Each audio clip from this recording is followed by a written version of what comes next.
At the Cradle of Monsters, we tell stories the human way, not with artificial voices, not with AI slop.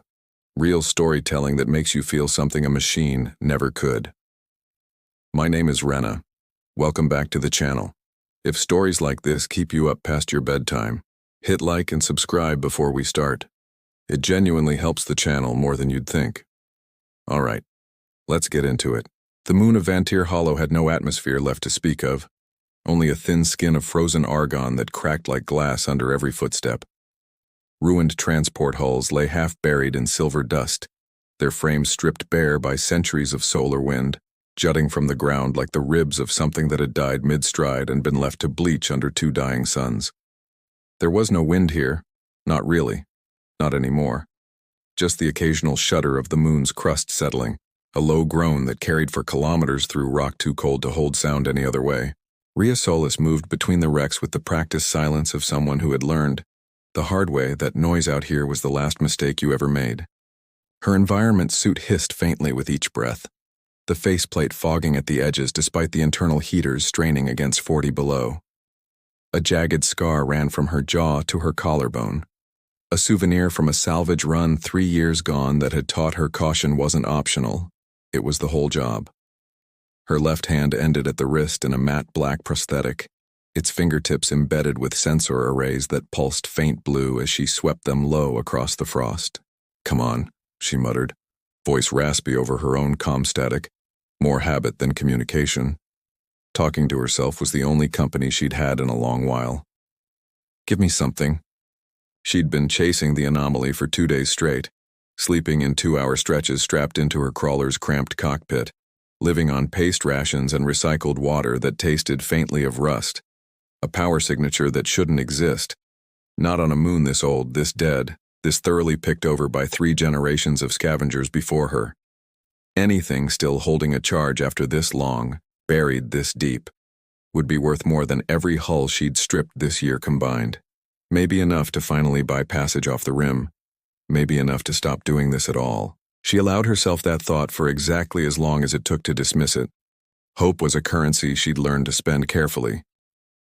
The sensor in her palm spiked hard enough that she felt it through the glove. She stopped mid-stride, breath held. Beneath a frost-slicked ridge, the dust carried a strange, unnatural symmetry. Too straight, too deliberate. A geometry that didn't belong to weathering or impact. Nature didn't draw lines like that. Rhea knelt and began to dig, her exoglove tearing through packed ice in steady mechanical strokes, until an hour later her fingers scraped metal, not corroded, not pitted, not scorched by re-entry, not cracked by 1,000 years of micrometeor strikes the way everything else on this graveyard moon was. Smooth. A hull plate as clean as the day it was forged, humming faintly beneath her palm like something asleep and dreaming.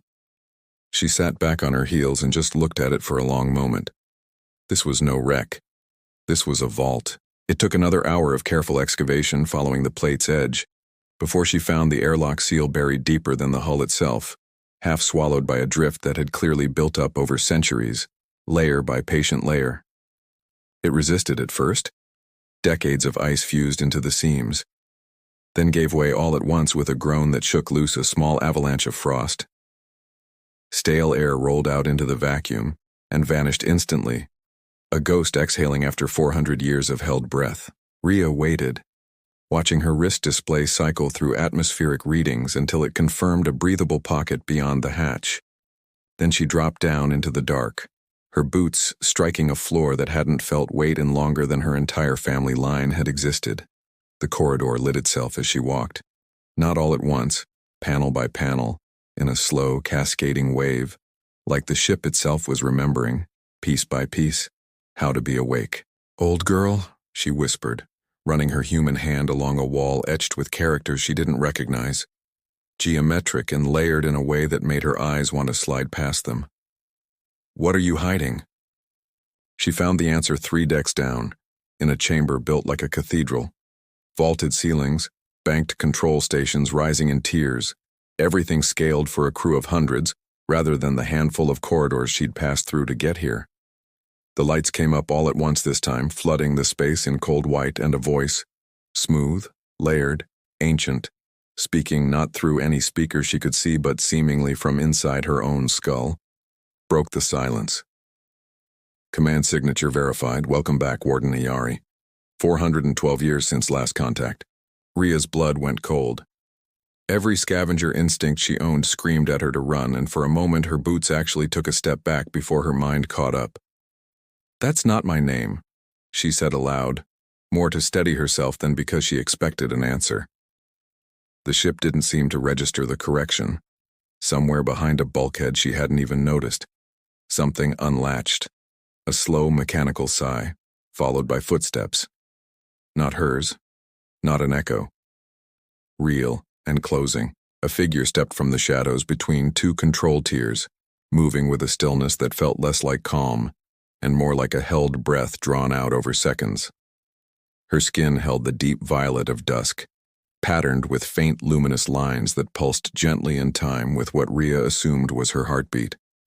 Her eyes were the color of unlit copper, and they burned into Rhea with an intensity that made the recycled air in her suit feel thinner. "Grave robber," the woman said, and a curved blade of light unfolded from a bracer on her wrist with a low electric hum. "You dare wake the hollow star?" Rhea raised both hands slowly, palms out, the universal language of "I am not a threat" that had saved her life more than once. "I didn't know it was anyone's. I follow signals. That's the job. I didn't know there'd be..." She glanced at the blade. "Company." The woman's copper eyes narrowed, though the blade didn't lower. "The ship answered you. It called you by a name it hasn't spoken in centuries. Explain that if you can." "I can't," Rhea admitted. "I don't even know what it means." Before either of them could press further, a klaxon shattered the moment, sharp and rhythmic, cutting through the chamber like a blade of its own. The wall screens around them flickered to life in sequence, showing an external feed of the surface above. A black, wedge-shaped cruiser descending fast, bearing the sharp red sigil of the Cordant Combine, the single largest salvage and acquisitions monopoly this side of the rim. Rhea had heard the stories. Everyone who worked the fringe had. The Combine didn't just take what was valuable, they took everything, and they left nothing behind that could talk about it afterward. The violet woman cursed under her breath in a tongue Rhea didn't recognize, low and furious, then turned back with an expression caught somewhere between fury and rapid calculation. "It seems," she said, deactivating her blade with a flick of her wrist, "we have the same enemy today. I am Sael, Warden of the Hollow Star, and you, whoever you truly are, have just become extremely valuable to a great many people who will not ask nicely." "Rhea," she said. "Just Rhea." She glanced at the descending cruiser on the screen, its silhouette growing larger by the second. What would they even want with an old wreck? "The same thing my order has guarded for 4 centuries, Sael said, already crossing to a command chair that seemed to fit her like a second skin. Muscle memory built over a lifetime of training for a moment she'd never actually expected to arrive. "This ship, and whatever is buried in your blood that makes it think you're someone who died before your grandmother was born." The floor shuddered as the Combine cruiser touched down on the surface directly above them, close enough that Rhea felt the vibration through her boots. "Can you fly this thing?" she asked, urgency edging into her voice as she watched armored shapes begin rappelling from the cruiser's belly on the overhead feed. "I was raised to," Sael answered without looking up, her hands already moving across a console alive with unfamiliar glyphs. "But it needs more power than it currently holds to break atmosphere. Centuries of dormancy have drained the primary cells to almost nothing. Put your hand on the console, tell it to redirect emergency reserves to the engines." "I don't know the first thing about..." "It will listen to you," Sael cut her off sharp. "Not me. The ship believes you are the Warden. Use that whether you understand it or not. We don't have the luxury of you understanding it first." Somewhere above them, the whine of cutting torches began chewing through the outer hull, a high grinding shriek that carried even through several decks of metal. With no better option, and no time to weigh one, Rhea crossed to the console and placed her palm flat against its warm, faintly humming surface. "Redirect emergency reserves to the engines," she said, feeling foolish and terrified in roughly equal measure. A pause, long enough that she thought nothing would happen at all. Then the ship's voice again, calm as still water despite the chaos closing in from every side. Acknowledged, Warden. This action will deplete backup power reserves completely. Do it, Rhea and Sail shouted together, the words landing in unison before either had time to think about it. The deck hummed to life beneath their boots, a vibration that built from a whisper to a roar in the span of a few heartbeats. The hollow star tore itself free of the frost that had entombed it for 4 centuries, hurling a curtain of ice and pulverized dust in every direction as it rose from its grave. Through the viewport, Rhea caught a glimpse of black-armored Combine soldiers scattering below, their cutting equipment abandoned mid-task, weapons swinging up too late to track a target that was already climbing. For one breath, she let herself believe they might escape clean. No fight, no fire, just distance widening between them and the danger. Then the first volley of weapons fire slammed into their hull, and the moment shattered. "Brace!" Sail shouted, hauling the ship into a hard bank as a second blast screamed past close enough to rattle the viewport in its frame. The Combine cruiser gave chase immediately, sleeker, faster, hungrier, closing the gap with the kind of confidence that came from knowing your prey couldn't outrun you. Sail flew with a precision that bordered on inhuman, threading the ship through gaps in the debris field that Rhea would have sworn were too narrow. But the distance between the two vessels kept shrinking anyway. "Shields won't hold another direct hit," Sail called out as they broke atmosphere into open black, stars wheeling past the viewport in a dizzying arc. "We need more power routed to the forward plating or we're finished before we've even started." Rhea gripped the edges of her seat, mind racing through options she didn't have. She was no pilot, no soldier, just a scavenger who'd spent a decade learning that survival meant staying small, staying quiet, staying invisible. And yet something in her chest tightened now. Not fear exactly, though there was plenty of that too, but a strange, unfamiliar pull toward doing something instead of simply enduring. "Tell me how to help," she said, surprising herself with how steady it came out. "The ship will listen if you give the command, but I don't know the—" Another blast rocked the hull hard enough to throw sparks from a console somewhere behind them, cutting Sail's words short. Rhea's vision blurred for half a second, the whole bridge doubling and swimming. A flash of memory that wasn't hers seared through her mind, vivid and complete. A corridor like this one, but pristine and new, the smell of scorched metal and ozone, a voice giving orders in a cadence she'd never once spoken in her life. Numbers, vectors, a whole tactical language sitting fully formed at the front of her thoughts as though it had always been there, merely waiting. Words left her mouth before her conscious mind caught up to them. Divert power from lateral thrusters to the aft plating. Compensate for the yaw on a rolling vector, 30 by 12. Sail's head snapped toward her, copper eyes wide with disbelief, but her hands moved anyway, trusting the words even as her expression questioned them. The next blast that should have crippled them instead skated harmlessly off reinforced shielding, deflecting away into empty space. "How did you know that command sequence?" Sail demanded, voice tight. "That protocol hasn't been used in 400 years. It isn't taught. It isn't written anywhere my order preserved." "I don't know," Rhea said, shaking now, her prosthetic hand trembling against the console. "I just saw it, like someone else's memory, dropped into mine without asking permission." Sail's jaw tightened, and something like dread passed behind her copper eyes. "The imprint," she murmured, mostly to herself. "It's already reaching you, faster than it should." They lost the Combine cruiser 3 hours later in the churn of a dying nebula, using its ionized static to scramble every sensor lock the Combine ship threw at them, and finally set the wounded hollow star down on a small crystal-veined asteroid at the system's edge to breathe, assess the damage and, Rhea suspected, have the conversation Sail had been avoiding since the moment they met. The asteroid's interior turned out to be riddled with natural caverns lined in pale, faintly glowing crystal, throwing soft blue light across everything, beautiful in a way that felt entirely wrong given the circumstances. Rhea sat on an overturned equipment crate in what had once been the ship's small officer's mess, peeling off her helmet for the first time in what felt like days, and finally let herself breathe air that didn't come recycled through her own suit. "Talk to me," she said, once the engines had powered down to a low idle hum that vibrated gently through the deck plates. "What imprint? Why does this ship think I'm some dead warden?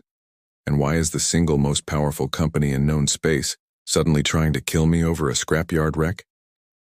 Sile studied her for a long moment, copper eyes unreadable, weighing exactly how much truth the moment could hold, without breaking something neither of them could put back together. "The Hollow Star's core holds a neural imprint of Warden Iari Vosk," she finally said, settling onto a crate across from Rhea. "Not just records, not logs, not a personnel file. A full copy of her mind, her memories, her instincts, her knowledge, everything that made her who she was before she died. Somehow your genetic pattern is close enough to hers that the ship's systems believe you're her, returning after all this time. It's trying to synchronize with you." "Synchronize?" Rhea repeated slowly, tasting the word like something bitter. "You mean it's trying to turn me into her?" "Not turn you into her," Sale said carefully. "Not exactly, not yet anyway." Rhea felt the chill of that unfinished sentence settle deep into her spine, colder than anything the moon outside had managed. "My people have guarded this vessel for generations," Sale continued, her voice dropping into something more reverent, more worn, the cadence of a story told so many times it had smoothed into ritual. Waiting for someone of the Warden's bloodline to return and claim what she left behind. Most of us stopped believing it would actually happen somewhere around the third generation. We thought it a story we told ourselves to justify centuries spent watching over an empty grave that never opened. Her copper eyes narrowed, fixed on Rhea now with something sharper than suspicion. "And now here you are. A scavenger, carrying the blood of the most divisive figure our history remembers. Divisive how?" "Depends entirely who tells it," Sile said. "To the old compact, Iari Vosk was a deserter who stole a warship during the height of the cleansing accords and vanished with it into uncharted space. To my order, she was the only officer in that entire fleet with the courage to disobey an extermination order, and she paid for it with everything she had. Her rank, her name, every person she'd ever loved." She rose from the crate, movements fluid despite the tension still radiating from her shoulders, and gestured for Rhea to follow. "Come. I'll show you exactly what she gave her life protecting.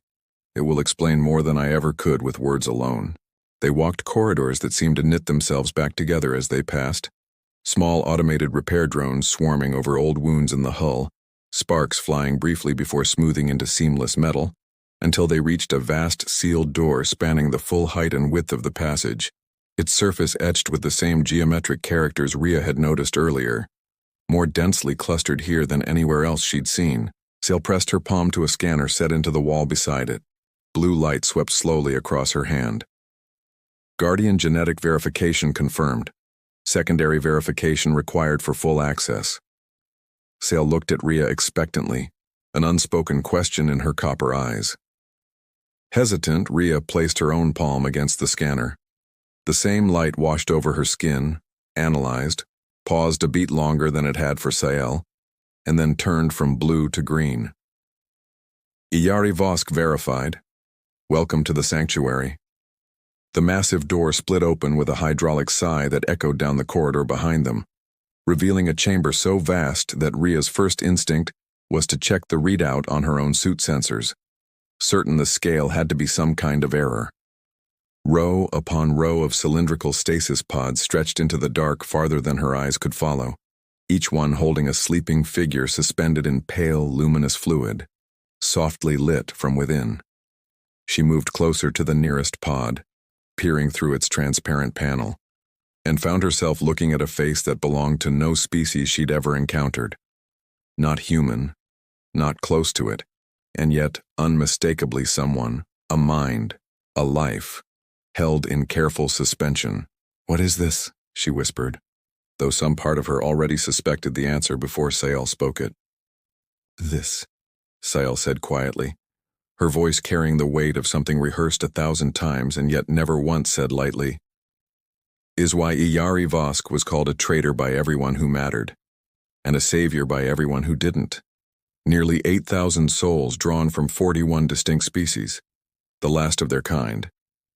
Every one of them deemed unfit to exist by the old compact's cleansing accords, and marked for erasure. She stole this ship, designed originally as a warship, the pride of the fleet, and turned it into an ark instead.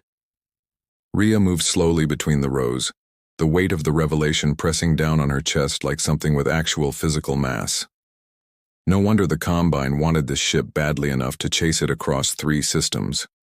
A cargo like this, genetic diversity on a scale that no lab could replicate no matter how much they spent trying, would be worth an empire to a company built entirely on biological engineering contracts and weapons research.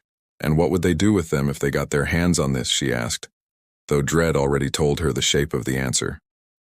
Sale's expression hardened. Harvest them.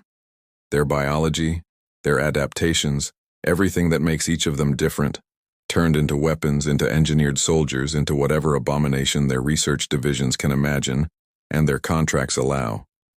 Everything Iyari Vosk sacrificed her name, her rank, and everyone she loved to prevent from happening.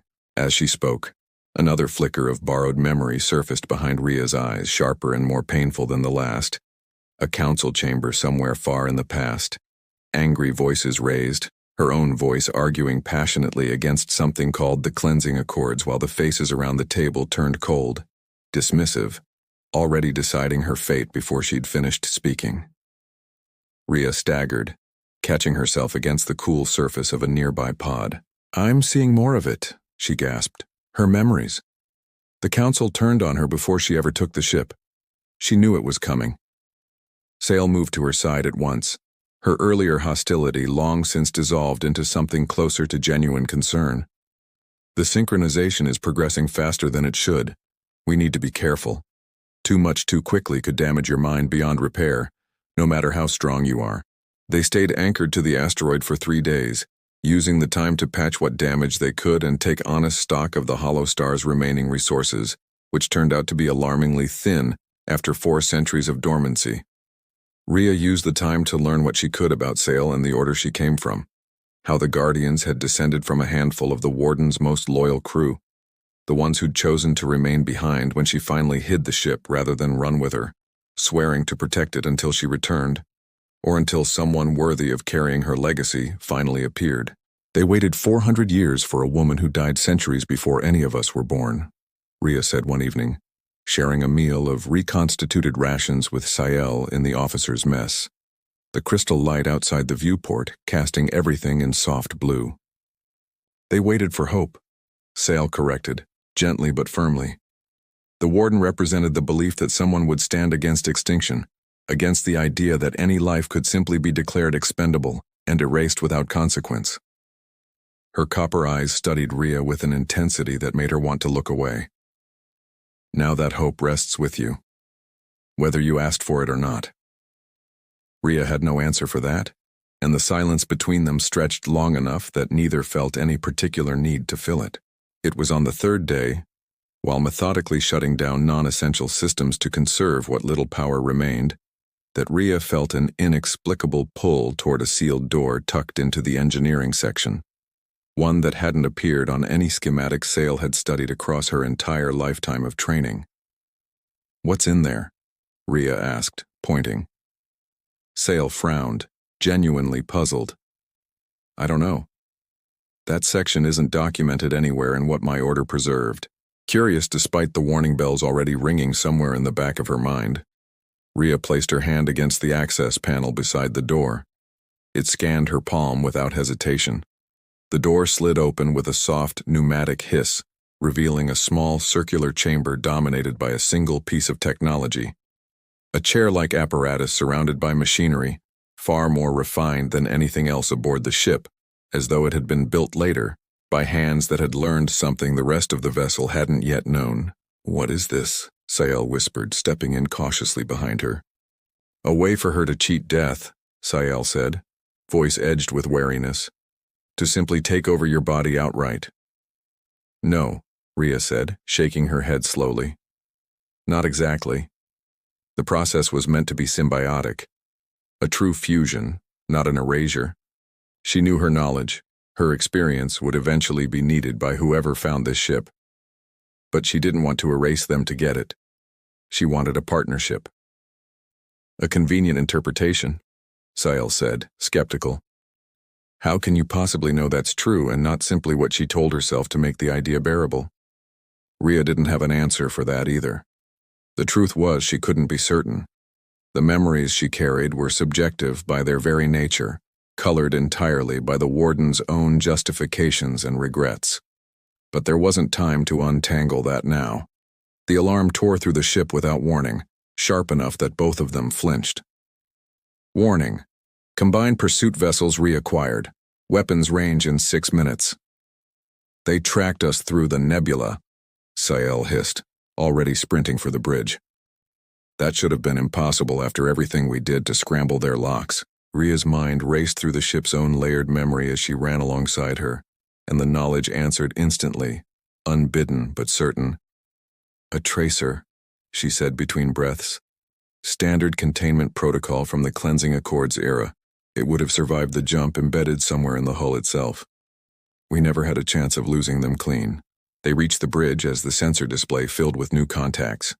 Not one ship this time, but 5. Closing in a pincer formation with textbook precision that spoke of a fleet that had done this exact maneuver 100 times before, and never once failed. We can't outrun that, Sile said grimly, hands already flying across the controls. And we can't fight it. Our weapons are barely functional after everything we've already taken. Not the conventional ones, Rhea murmured, memory surfacing sharper now than it had at any point before. Her fingers moved almost on their own to a console she shouldn't have recognized, and it reconfigured itself beneath her touch, unfolding controls Sale had never once seen in all her years aboard. Sale's eyes widened, and something like fear crossed her face for the first time since they'd met. Those are temporal disruptors. They've been outlawed for 2 centuries. They don't disable ships. They erase entire crews from existence, no wreckage, no bodies, nothing left to even mourn. I know, Rhea said, her voice tightening as something colder than her own fear pressed at the edge of her thoughts. A certainty that wasn't quite hers, cold and absolute, insisting that the ends justified whatever the means required. Iyari's certainty. Iyari's 400-year-old rage, still sharp enough to cut. She pulled her hands back from the console before she'd fully processed the decision. There's another way, she said, forcing her own voice back to the front of her mind, past the pressure of someone else's conviction. The same field inverted. We scramble their targeting instead of erasing their crews outright. It won't destroy them, but it should buy us the window we need.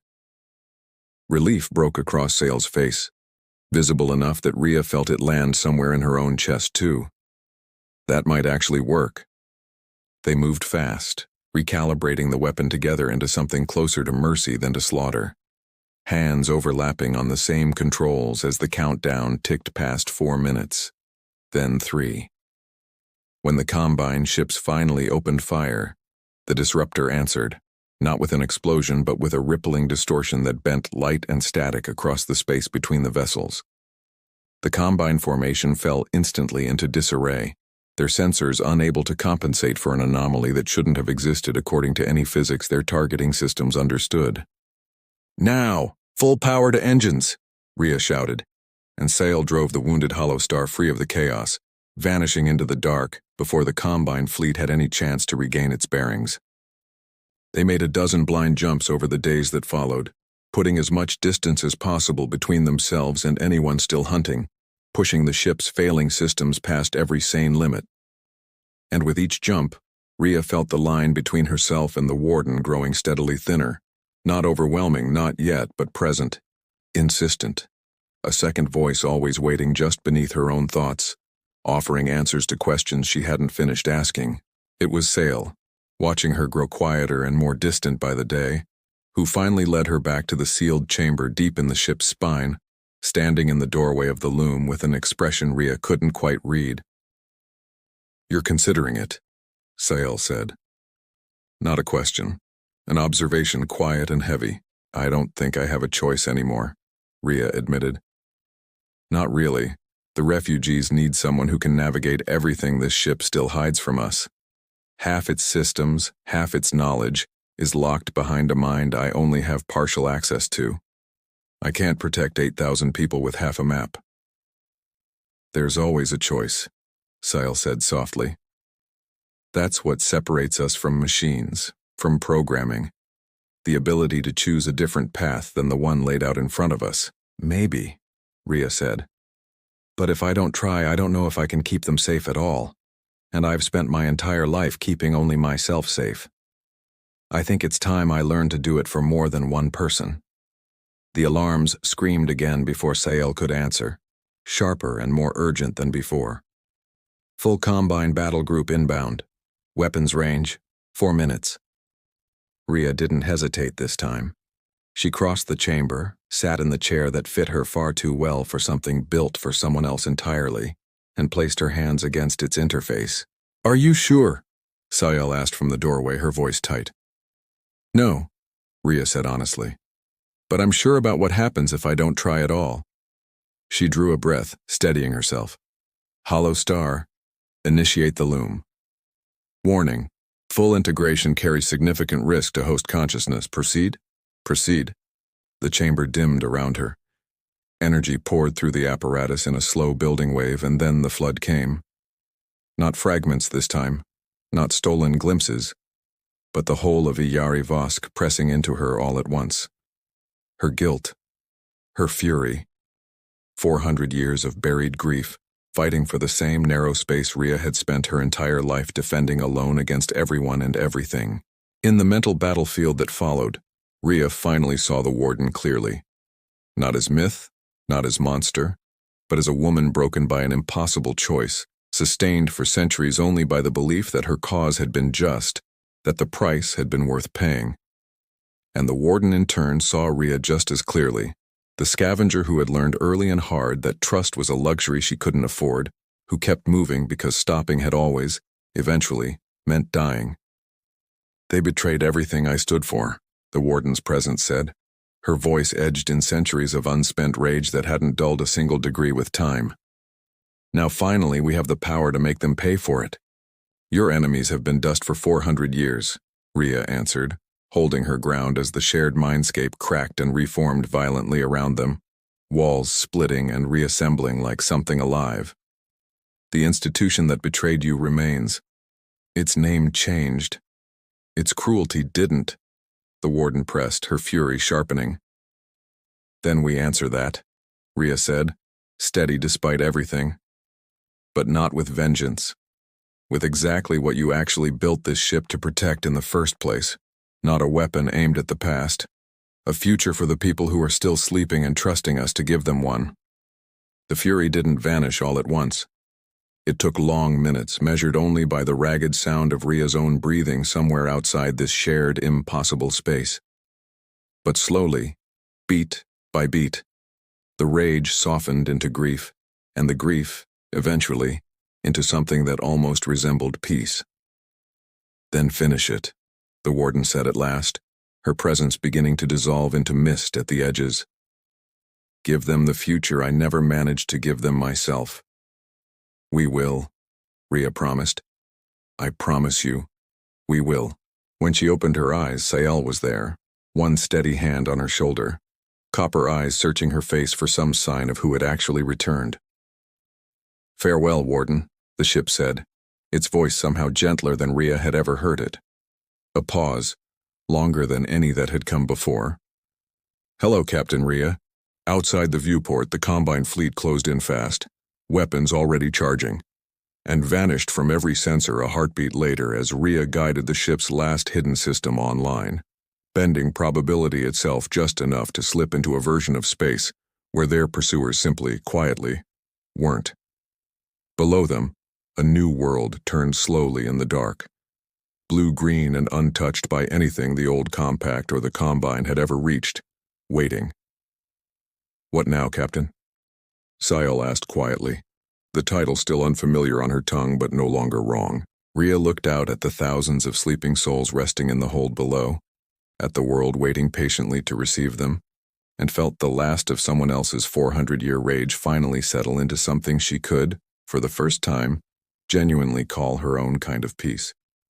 Now, she said, we build something new.